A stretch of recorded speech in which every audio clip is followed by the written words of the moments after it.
Joining us, former FBI agent and ABC News consultant Brad Garrett. Welcome. Brad, it's been 4 years since the disappearance of Lauren Spierer, and no one is talking.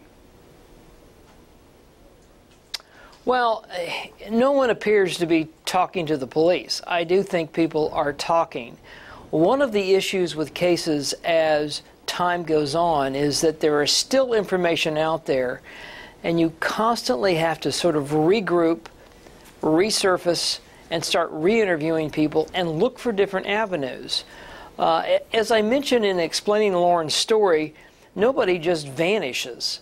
Something happened to this girl, somebody picked her up, somebody took her someplace, and that information is still out there. I'm convinced there are people in Bloomington that know the answer as to what happened to Lauren Spierer. And Brad, do you believe that social media may play a big role in this? And how is that? How will you get things like Twitter and Facebook and all the other tools that are now out there to help possibly break this case? One of the advantages of this case is Lauren's age. I mean, you think about the 18 to 24-year-old folks, they use social media almost exclusively. They don't tend to watch television. They're on Twitter, they're on Facebook, etc. And so the idea is to create a forum and many different avenues. I have an email address, a telephone number, I've got a Twitter account. You can sign into to ABC's Facebook page and leave me a message.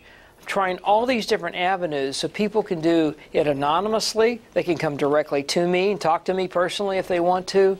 But there are pieces of this case that are out there that I think we can solve. It's just we have to have that right tip.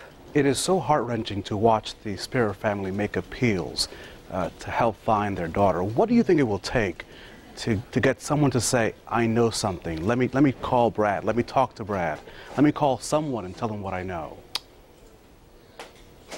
You know, I can tell you based on my history in working cold cases that what happens many times are indirect contacts. In other words, a mother overheard her son or daughter. Friends have talked to another friend. They have connections to an individual who's made comments to them at a social gathering or places where they sell drugs or whatever it might be. They've overheard comments from people they've never reported. I think that's probably the key to this case. There are pieces of information that will lead us to what happened to Lauren. And is this, Brad, your typical cold case, or do you find this to be different than from the others that you've looked at in the past? Well, it's not completely different in many cases around the country where you have co-eds that disappear. You know, one of the oddities of this is she's allegedly last sighted at 4:30 in the morning at 11th and North College in Bloomington and then disappears. Again, nobody really vanishes us. So somebody picked her up, somebody took her someplace. Did she die at that location? Did she overdose on drugs? I just don't really know. All I'm suggesting is those pieces of this pie are out there, and I'm determined to find them.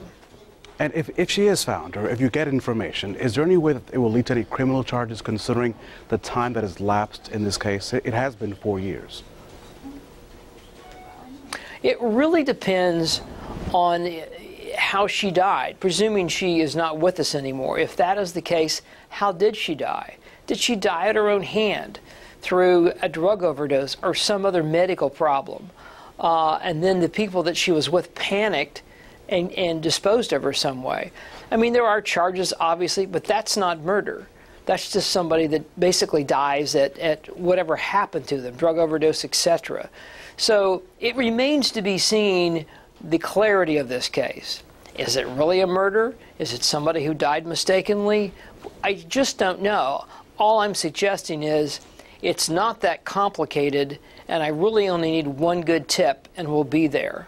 Brad, we hope that someone gives you that tip because we know that a family is waiting for something, some kind of information on their daughter. Brad Garrett, thank you so much.